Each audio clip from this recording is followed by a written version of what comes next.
Hello, Malcolm here, and welcome to the first of two classes called Let the Wise Listen and Add to Their Learning. That's from Proverbs chapter 1, verse 5. Part of being a Christian is about adding to our learning, and to do that, we need to learn how to listen. And perhaps nowhere more significantly do we need to learn how to listen in the area of understanding race and difference. And so we've got these two classes on the Christian response to racism. They're both interviews that I'm conducting.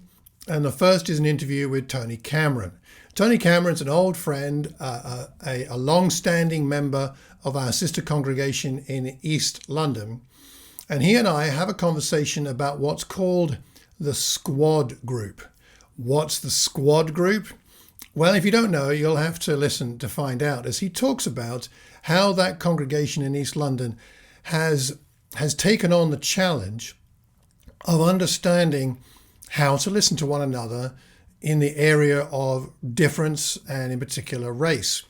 I think you'll find it very inspiring. Now, I must say this at the beginning here. You're listening to two middle-aged white men talk about race, and clearly there are limitations to our understanding. But I think part of the point is it's partly about the two of us wrestling with this issue of how do we, as people who don't have the experience of racism that so many have, how do we learn? How do we listen? And as we talk together, I think we both learned a bit more. And in particular, I felt I learned a lot from what Tony had to share. So I hope you find it a blessing. But without further ado, here is my conversation with Tony Cameron. And I remember talking to Andy Zillow around the time the SCUAD group was set up. And I talked to Mike D'Souza about it, and Jack Meisinger and Jack Legon and a few others. And I thought, well, it's been a while you've been operating, doing this group. So I thought it might be helpful for me and for us to hear what's been going on, what you've been learning, and see if any of that is applicable or useful in our context. So I wonder whether, for the benefit of people who don't know what a SCUAD group is, could you start by explaining what that is and what you've done, what that is in the East? Yeah, sure, can do. So SCUAD stands for Social, Cultural, Unity and Diversity. Right. I think I got that right. I think so. That sounds right. It's something that's come over from the US. And it was Andy Zillow, as you said, who kind of discovered this in respect to the east of London. I don't think any of us were aware that such groups existed, because those of us who've ended up in the SCUAD, which is 13 people, 13 members of the church, of the East Church, were not really involved, probably internationally or certainly with the US. So as you mentioned it, so Andy was kind of driving our response to racism last year, but it was not something he wanted to pursue personally. But he had discussions with people in the US, and they said, look, SCUAD is a group that has been going for several years in some of the US churches. One is to inform the church leadership, I guess like Acts 6, with the feeding there of the different groups. So SCUAD is like a support that's supposed to feed into the East leadership. So the other side of that is that SCUAD therefore needs to be an ear that's listening to the members, and in particular on social, cultural, unity, diversity, those kind of four areas. So we came in. And really, this has been 99% driven by race, right? That was the driving impetus to set up the group. But that won't always be the way. The idea is that we should look at anything to do with diversity and social, cultural, community issues. And I don't think really we've got very far beyond race right now, and that's okay. But because of the strength of feeling and I think the strength of feeling about race in the East Church, and because it's certainly a very racially diverse group, it's right and fair to spend proportionately a long time on it. That's one thing. And because it's all new, like you say, we've not done this before. The group is a new group. We don't know how to work together. We're also learning how to work. And if you like, the prototype is how we deal with race. We can then move on to looking at other things after that. Listening to the church and feeding into the leadership. The project we are doing now, basically, we took it to these leadership in December and said, here's what we want to do. What do you think? Yeah, so you're not exactly trying to fix it. You're trying to come up with, we're trying to listen, and then what you're looking for threads, I suppose, and drawing that together to find something that would benefit the threads of whatever the needs are. Yeah, I think that's a good way of saying it. Yeah, so we listen, maybe we'll hear various things, we'll bring them together, we'll say, okay, we can be reporting that back to his leadership, but in the meantime, we can think, okay, so let's take this thread here, what could we do with it? And then we'd say to these leadership, look, here's something we can do with the congregation, what do you think? I think this is fascinating. I'm really interested in this. Right, so I think it's good to remember we're 13 people, and the way the SCUAD is organized, it's into a core group of 7, and then the larger group of 13. In the end, it's quite blurry, the distinction. It's not a big distinction. If anything, it's a practical distinction that it's very difficult to have 13 people in a meeting doing something. Yeah. So that's kind of a practical thing. It's secondly quite a flat group if you think about organizational structure, right? And this is not a group where there's a guy in the middle. Now, Mike D'Souza is in our group. He doesn't sit in the middle saying, this is the way. It's very much now going into a much more 13 voices. Every voice is valid. Let's hear from the voices. So that's new for us. And it's mixed men, women. So we're figuring out how to work. So in response to George Floyd and racism, we decided, I think we came to an agreement that listening to talks was good, but the key problem or the key need was to be able to talk. Yeah. Now, there's nothing stopping 2 Christians talking, but as we realize, one of the big issues about racism is that, and I'll just use, if it's okay with you, I'll use blacks and whites as my terminology. Okay. For the purposes of I mean, it's just a generalization, but just so I don't keep saying lots of terms. Yeah. Generally, blacks who've suffered the impact of racism can talk with each other, but they can't talk to whites. And why is that? And that's quite complex. So there's nothing stopping 2 people talking, but it doesn't happen. So what we felt was our project therefore would be to create a series of a series of group sessions where a small group of, let's say, 6 racially diverse Christians, they work through a workbook together. And they read a chapter, they meet as a group, they discuss that chapter. And so a little bit like a book club, but there's a real goal to this, which is to create unity. And the goal is that you are then able to have people from different racial backgrounds talking about the same subject in a safe environment, which of course is the big buzz expression, isn't it? How do you create a safe environment? So that project is what we're working on. And we decided that an alternative would have been we just buy a book and work through a book. So there are a few books. There's a book written by a British pastor called Ben Lindsay. We Need to Talk About Race. I've read that. You read it? Yeah. So, and that includes questions. So that we discussed that as a possible way. We felt that firstly it was too long, and secondly that it's more powerful and real if it's us that has created the workbook. For that reason, we are, even though we started that project at the end of November, we won't deliver it until the second week in July. Okay. And again, that was a conscious decision. It wouldn't be one or two people who would go away and write this. It would be all 13. So all 13 people are writing the same workbook, reviewing it, and blah, blah, blah, implementing it, and all this kind of stuff. So that's why we've not really had any opportunity to look at anything else.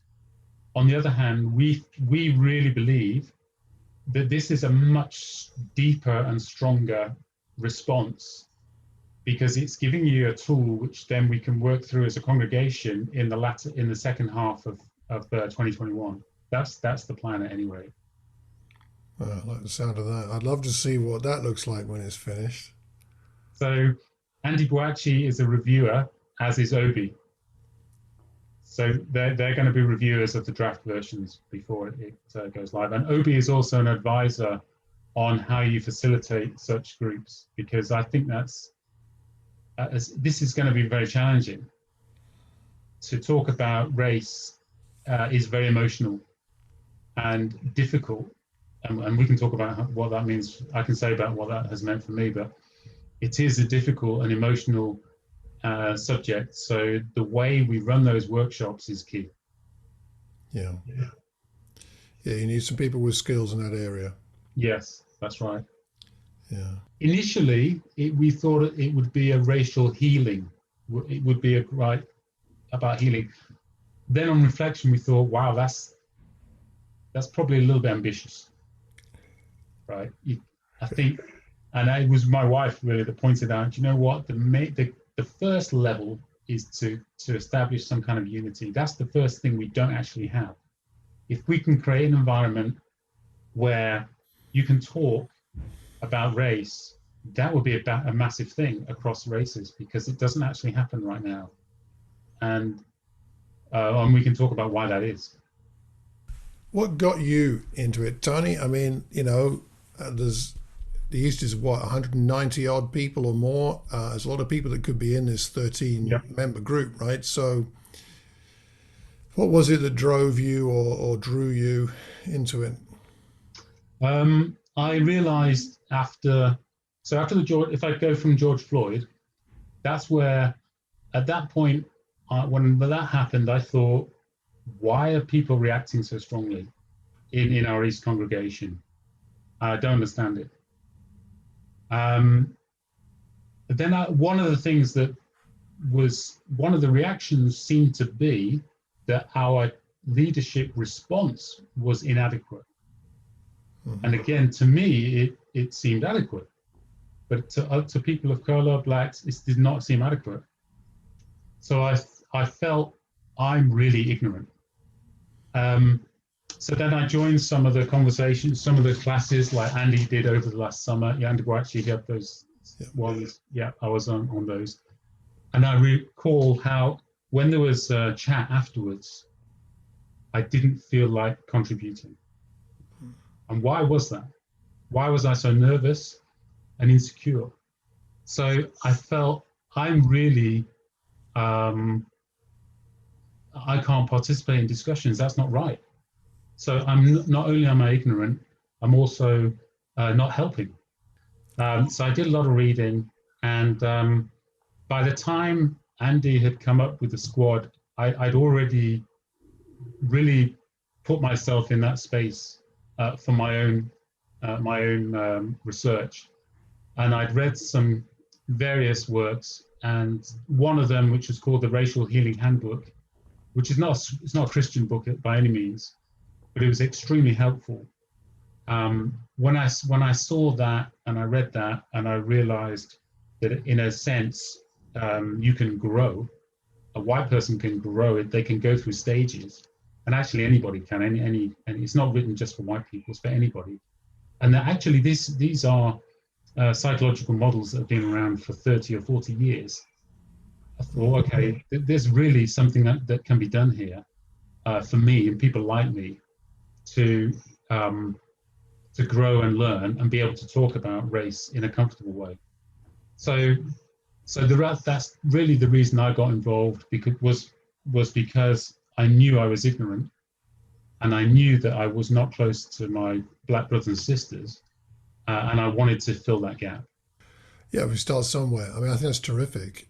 I felt very similar to you, and I felt just one of the things that surprised me post George Floyd, and then talking to more people about their own experiences, people from very different backgrounds to my own. One of the things that surprised me and became obvious to me was that I had given myself too much credit for having become comfortable in a multicultural congregation, which I never would have expected when I was growing up, because I grew up in a almost completely white dominated environment. That's just where I lived. Yeah.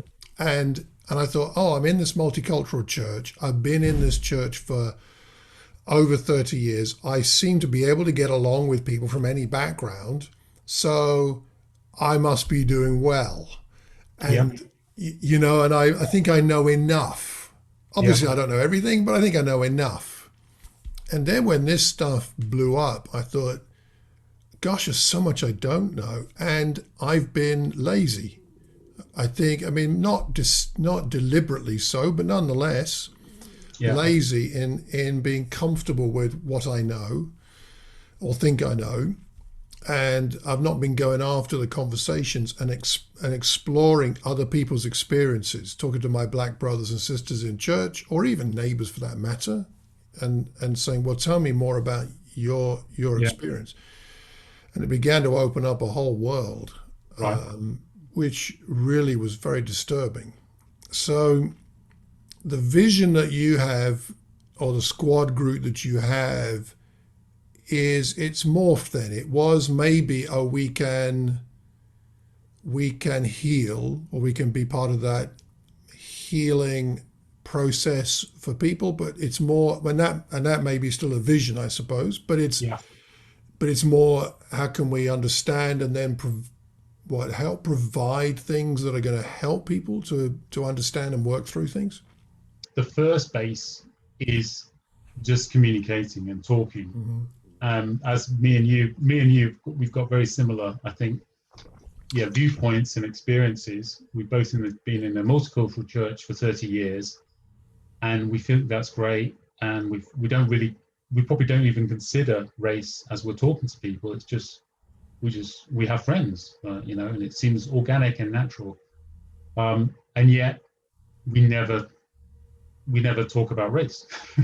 It's like, one of the things I really realize is, for a white person like me, talking about race and being involved in race it has to be intentional. I can step away from it, and that's it. But if a person of color or black can never step away, right? No. There's always the lurking specter around the next corner that someone could be offensive to you. Whereas for me and you, most likely, we don't have to think about it.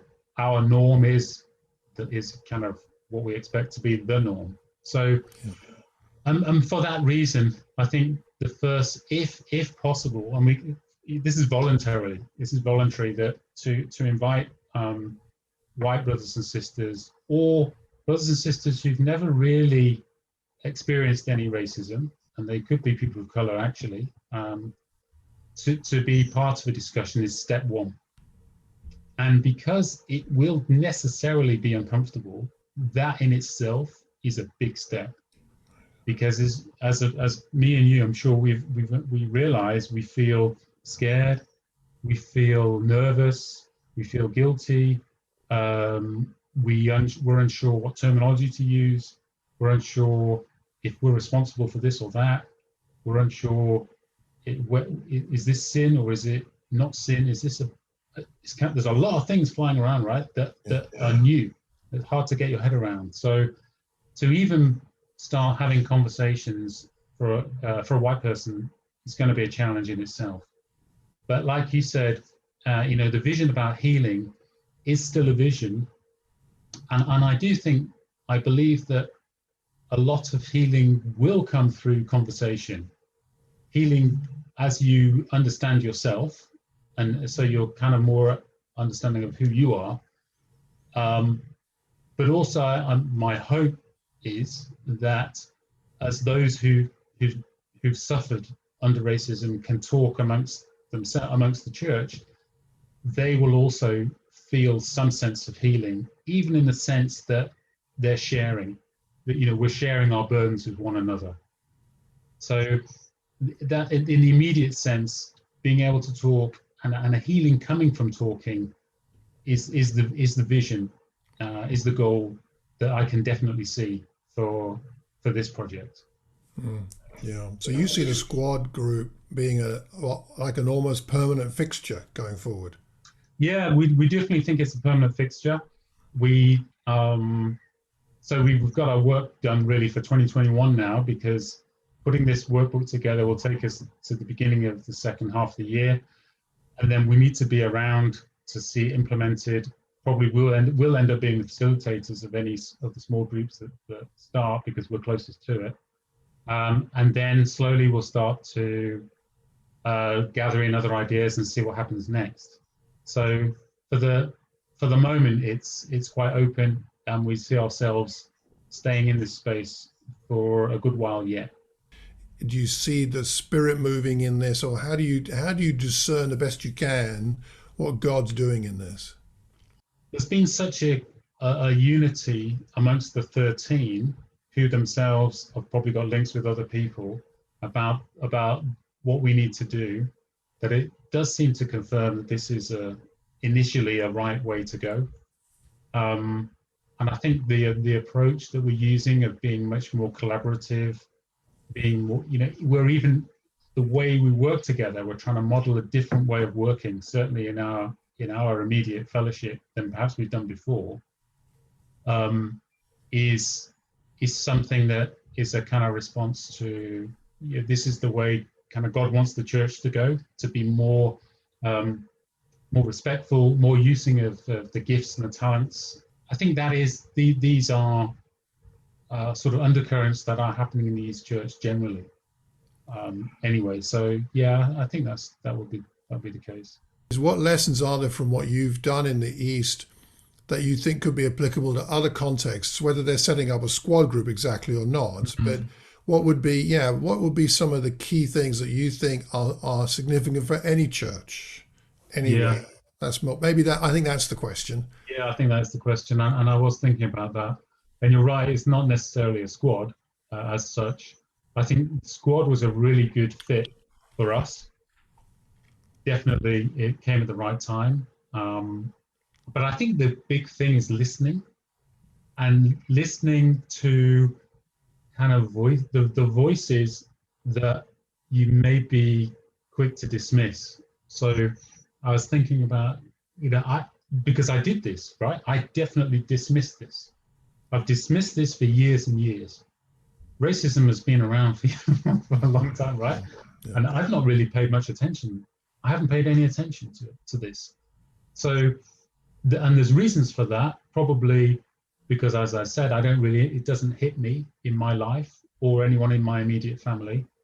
But also there's a sense that, well, it's not, my main focus is to seek and save the lost, right? So this is a distraction, right? So that's a kind of that can be a lingering mindset. Certainly it can be for me and for some of us that are a little bit older. So it's a distraction. So asking questions and trying to pursue those questions, to try to listen, to see, is there something there that I need to dig deeper to get it out? Because how come I never figured this out a long time ago? How come we didn't really realize this? Why has it been for so long that our Black brothers and sisters could feel all the feelings they have, but not really be able to go anywhere with it? So I think the lesson is about asking questions and trying to listen to what the answers are, and then ask another question and try to listen and not be quick to dismiss the answer as being, well, that's not important because it doesn't affect me. I think that's the big thing that I see for myself on this. So it's coming back to that idea of being intentional and trying to really seek what's out there, especially, if there are things there that are really difficult, that are linked in with shame or guilt or fear, or unease, or just people feeling, well, I guess that's not really relevant.